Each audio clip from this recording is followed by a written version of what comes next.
Hello guys, I'm here with a reaction video, and this is actually going to be my first one because I don't know how to do these well. So we are just going to hopefully get through this. So we're going to be watching both parts.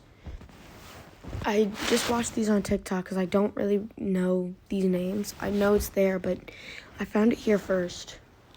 So let's just get on with this. Back for the chaos! I'm back for the chaos! I said, who's back for the chaos? I'm back for the chaos! In case you missed the first part of this 3-part video series about my abusive ex-boyfriend, here's what you need to know. When I was 13, I was coerced into an abusive relationship by a... And this is not my video. I will give credit to whoever made this before I post it. I will give them credit, I swear. I don't want me taking people's videos or something like that without me giving credit. So I just wanted to say that ahead of time. grown man threatened to harm himself or me if I didn't send him at least 30 snapshots of my underage body every day, no matter what. Whew. I need 1 second.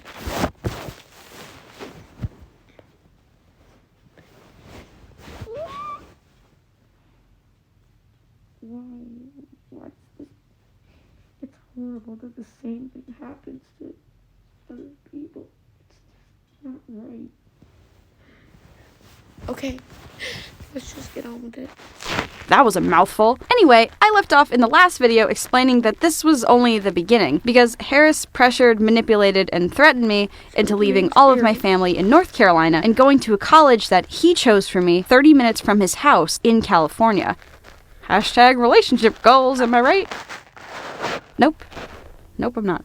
Now, before we get into the thick of it, I really want to stress this. Don't blame my parents for what happened to me. Stranger danger? Got it. No squares? Don't touch them. They taught me to stand up to people like Harris. They even tried breaking us up at one point because they were suspicious that this very thing was happening. And that's a whole nother story I'll have to get into later. Just please understand, they did everything they could to protect me. But Mom and Dad can't understand that parents are only there for the amount of time that you stay with them.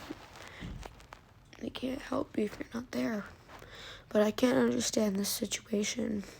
always stop bad people from doing bad things. So if you're looking for someone to blame here, maybe blame the guy who abused me? I don't know. It was a long shot. That's exactly who I would blame.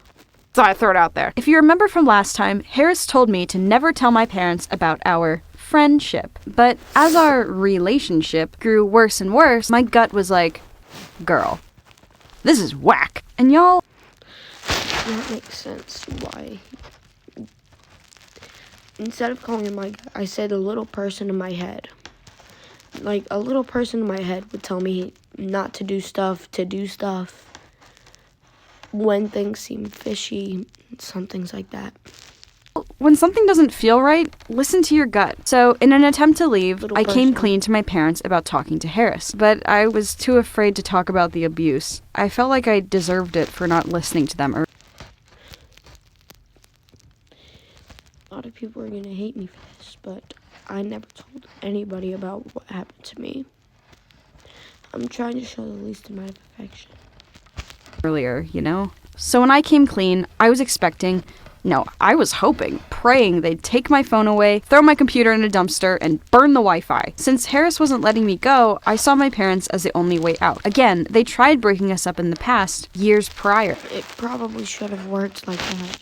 If you can't handle it, you should probably help. You should get somebody to help you. I didn't care what kind of trouble I would be in now, as long as they got him out of my life. And my parents said, look, you're 17. You'll be 18 in September. You're going off to college soon. You're becoming an adult. If you trust this guy now, so can we. And hearing that, knowing the gross things he was doing to me, and knowing if I spoke out about it that he'd kill himself or me.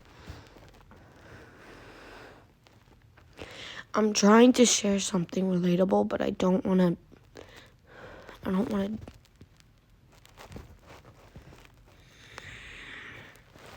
I can't say it. I felt like I was telling my parents the biggest lie to their face, but I didn't know what else to do, because Harris was saying stuff like this. pause to read. I'm not going to read it out loud. I'm going to read it in my head while you can read along with me.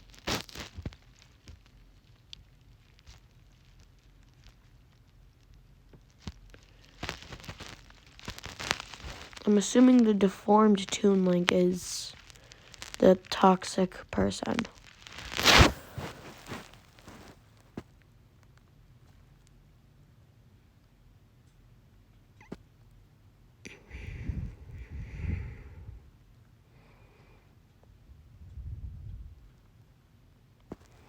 Okay, I'm done reading it. I'll give you guys a little bit more time. Okay, that's a good amount.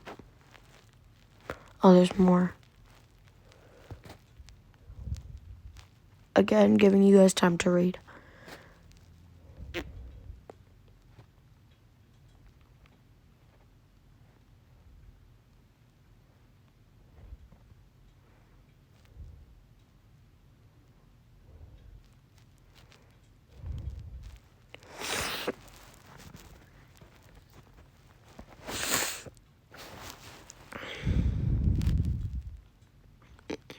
A little later, I was accepted to a college Harris chose for me. Tuition started at $30,000 a year, but he said, That's money doesn't expensive. matter. Love does. I'm being sarcastic. So in February, my mom and I flew out to California to visit the school and meet Harris and his family for the first time. On the car ride to his house, I was holding the flowers we got for his family. I remember feeling so torn about it all. Is this what love is? He told me that this is love. This is what boyfriends and girlfriends do. No. If anyone is wondering what that is, no, it is not. It is what you make it of. It's about what you want. It's about what you and your partner wants. For each other. This was my first real boyfriend, too. And he was so much older than me. So I guess he knew He's so much. I'm sorry. best. He also treated me horribly, called me fat, and demanded pictures even though I cried every time. Why am I at his house? Why am I here with my mom? Why are we meeting him and his parents? Why am I not saying anything? Why am I not screaming? Why am I not... Alyssa? And the first thought that came to mind when I saw Harris in person for the first time was this. Oh, I can kick your butt. Seriously. The first thought that came to mind when I finally met this guy who's abusive and supposed to be my boyfriend was, oh, I am confident I could kick your butt right here, right now. This kid... I have confidence I can kick your ass. Yeah, that's sometimes what I think depending when I meet some people.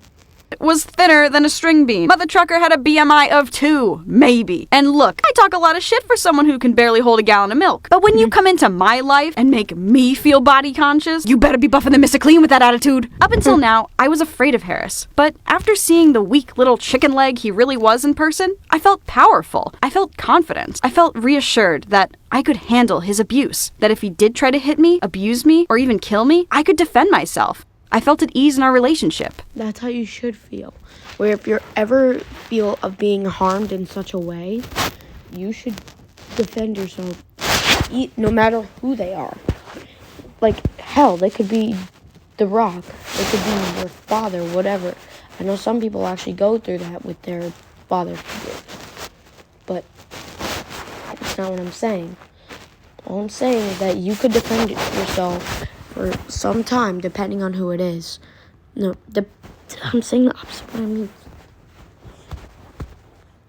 What I'm trying to say is that think that you're on top. Seriously, that's how I've messed been up there your too. reasoning gets in these kinds of relationships. And this is called rationalizing. Rationalizing is an attempt to explain or justify one's own or another's behavior or attitude with logical, plausible reasons, even if these reasons aren't true or appropriate. On top of that, I remember thinking too, if I called the police, I don't have any bruises. They won't be able to get him out of my life for good if there's no physical evidence of his abuse. Sticks and stones will break your bones, but words can't hurt you, right? I need to wait till he snaps. Then I'm a victim of abuse. Otherwise, I'm just crazy and overreacting like Harris says I am. Then we went on our first date. Oh, this was years ago. Well, that's all I have right now. If I find... Oh, wait. Oh, no, there's more. I'm sorry. Theater, Harris noticed that we were the only ones there. He then pressured me into doing things with him. I firmly said no, but while we were watching the movie, he grabbed me and touched me, and I freaked out. I told him not to do that, and again, I said, I don't want to do anything in the movie theater. After a little while of just sitting and watching the movie, he said, you know what, this is boring, let's go, and he walked out. And since I was from the middle of nowhere and didn't know Uber was a thing, also I've literally never been to California and have no idea where I am, he was my only way home. So I followed him out. By this time, the rest of the mall was closed and everything was dark. There was no one around, just me and him. And as we walked through this deserted mall, he leaned over and said, I've had a all night for you. I told him I needed to be back at 12, so we should probably get going. What? We finally meet in person, we go on our first date, and we don't even make out? That's not fair. Okay, Okay. I'm not good at relationships, but something I do know is that the first day is just to get to know each other. It's not to get extremely to the chase. It's just to get to know your partners, to see if you guys are compatible. I'm not very good with this. Can make out in the car then, but after that, I need you to take me back. And by the way, you don't owe anyone anything, boy or girl, young or old, especially when they treat you like this. Consent is everything. Consent is permission for something to happen or the agreement to do something. The fact that some people don't even know what this means, it's just so goddamn crazy. And if you have to convince, manipulate, or beg someone to do something, that's not consent. There's a really good video that uses T to explain consent. I'll leave a link to that in the description. So we get in his car and we make out for a little bit. And on top of being a predator, an abuser, and an all-around piece of garbage, he was also a horrible kisser. That's the T, sis. I kept an eye on the time and watched as it ticked past my curfew. We should really go now. Nah, your mom's probably asleep. It'll be fine. Which was true. She wasn't calling me or texting me or asking where I was. I wish she was doing that. Okay, well, I'm afraid someone will see us making out and we'll get in trouble, so I should really go back to the hotel. I have an idea. How about we go into a parking garage and do some stuff there? No, I'd really rather just go back to the hotel. I'll bring you back after. You worry too much. No, I don't want my mom to get mad at me. I really would just rather...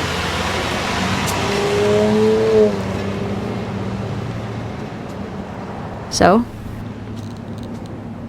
he drove us to a parking garage. The time he dropped me off, my mom was awake. She told me how worried she was, how I should have at least texted her, should have called her, should have said something, done something, let her know what was going on. Yes, just because of this stupid asshole. I agree. I know, I don't As I curse took my this shoes much, off, but I'm sorry. I can't. I need to get my thoughts together. The fact that this can happen to somebody, it can happen to anybody, and some stupid bitches out there actually do this, and it's terrible for the people that actually have to go through that, like her. And again, she's not the only one who's gone through this. There's a lot of people who have gotten life sentences for doing that. No, I don't think life... All I know is that they got into jail. I don't know how many parts there are. I just felt so weird. I wanted to scream, to cry, to tell my mom what just happened to me with that man right there in the doorway, but I was so...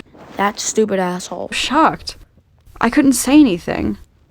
I was so mad at myself. What happened to thinking I was stronger than him? That I could and would defend myself? Why didn't I fight back? Why did I freeze up? Why did I just sit there and cry and let it happen to me? No one's gonna believe me now. I didn't put up a fight. I don't have any bruises. And even though I said no 1,000,000 times, maybe I should have said it louder. Maybe it's my fault. I'm just telling you one thing right now. Do not think it is your fault. It is not. You did the best you could at that time. Everyone screws up. Everyone does. Even people that think they don't. But everyone does. Nobody's perfect. Even if that does end up happening to anybody, I just want them to know, do whatever to get you out of that situation, even if they're older, especially if they're older than you by, like in this girl's situation where she is being forced, well, kind of, by this guy who ends up being very skinny. After that, I flew back to North Carolina, and my mental health only worsened. I became apathetic, depressed, irritable, anxious. I kept having nightmares about that night. I'd wake up crying or screaming. Since February 5th, I had completely shut down, as if Harris had successfully reprogrammed me to be his little robot. When he texted me, I texted back immediately. When he wanted me to be awake, I stayed awake. And when he demanded pictures, I sent them. 6 months later, mid-August, I flew back to California, this time to stay. My whole family went with me for orientation week and move-in. During this time, Harris demanded to be there every second of the day. But of course, he couldn't, and I couldn't change that. Finally, one day, I found the courage to put my foot down and say, I need a break. I need you to leave me alone. We can hang out after orientation ends, on Thursday. And as you can imagine, Harris didn't like me having this much control. He blew up my phone with his usual threats before giving me the silent treatment. Monday night, my school hosted a barbecue at the beach, and I actually had a great time. I met a ton of people who would later become some of my best friends, but when I got back to my dorm, Harris called me. Where are you? I'm at my dorm. Why aren't you answering me? We're on a break till Thursday. Just read what I said. And he hung up. That's when I realized I had 8 missed calls and 24 unread texts. I was standing in my dorm room, boxes everywhere, looking at my school schedule. Where class wasn't written, Harris was. And that's when I realized I just couldn't do this anymore. But I knew every time I tried to leave in the past, he threatened the worst of the worst. And I stayed with him to avoid that. So me leaving meant it might really happen. But I decided I'd rather die putting up a fight than let him have his way with me any longer. At least then, there'd be evidence. And it happened. I called him, and I told him I was breaking up with him. He screamed at me, threatened to kill himself. He threatened to kill me. I hung up, and he texted me, die. That is the right thing to do.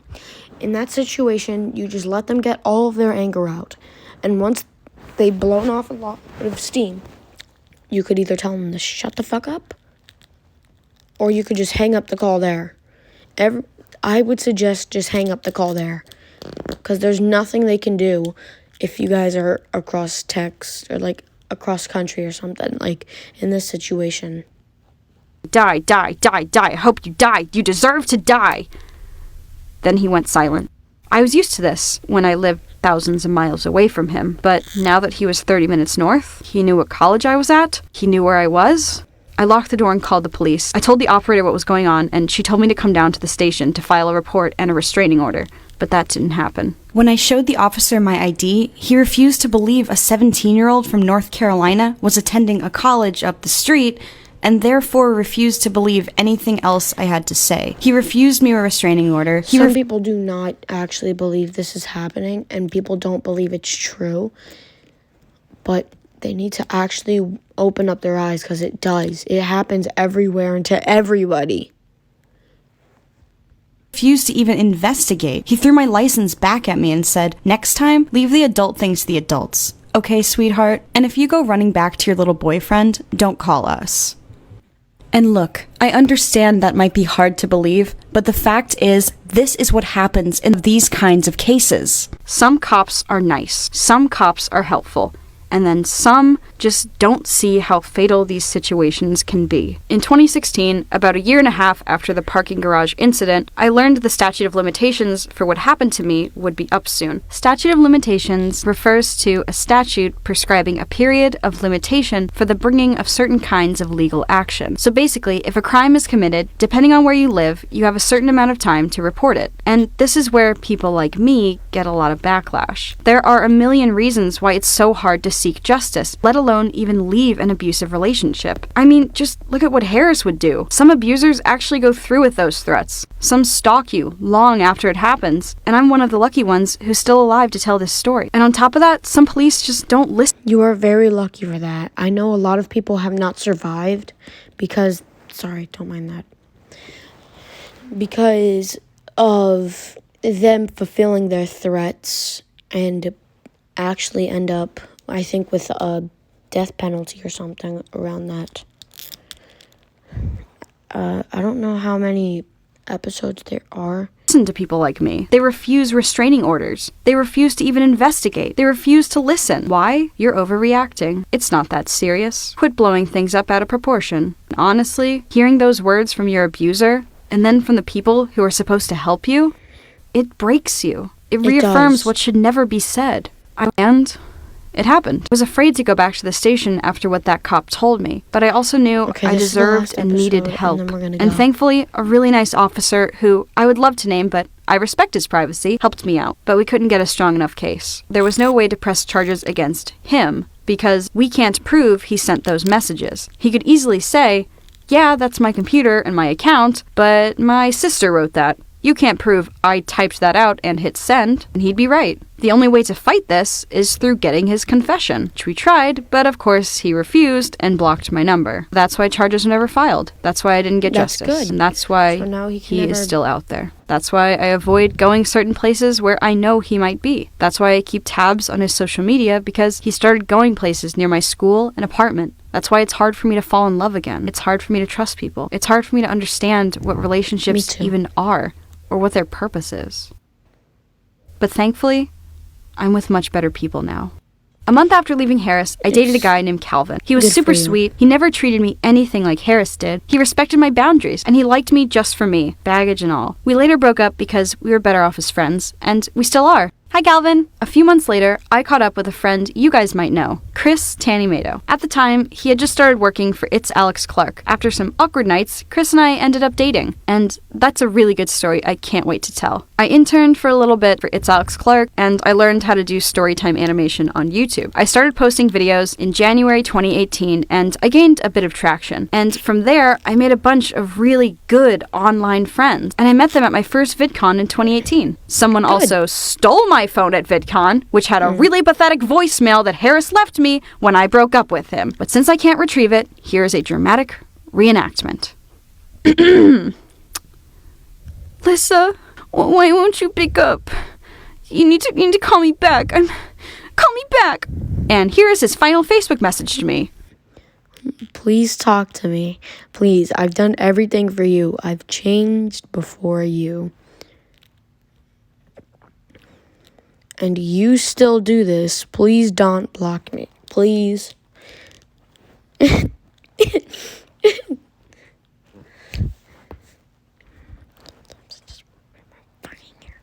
Sorry. Ah, memories. After that, I landed a summer job working for Tim Tom. I kept posting videos, and I posted part 1 of this video. And it blew up. And I know a lot of people would say to that, well, I guess things happen for a reason, but I don't think so. I don't want to thank Harris for putting me through this awful thing just because it led me to where I am now. He doesn't deserve credit for that. In fact, he doesn't deserve anything short of being dipped into a volcano limb by limb and dying a slow and horrible death. But that's just my opinion. What matters here is I finally chose my own path. But after staying in California all these years, knowing Harris is just up the road from me, he's watching everything I do, he's going to places he knows I'll be, I better give him something to look at. I was afraid to go back. Okay. This video was longer than normal. Like I said at the beginning, I will give credit to this person because they are very talented, and I know I didn't have anything to do with this, but I'm very sorry to what happened to you. I know this was like 2015, 2016, but I started this recently, and I'm starting to do different kinds of content to see what shows. So that's the end of this video, and I hope you guys enjoy.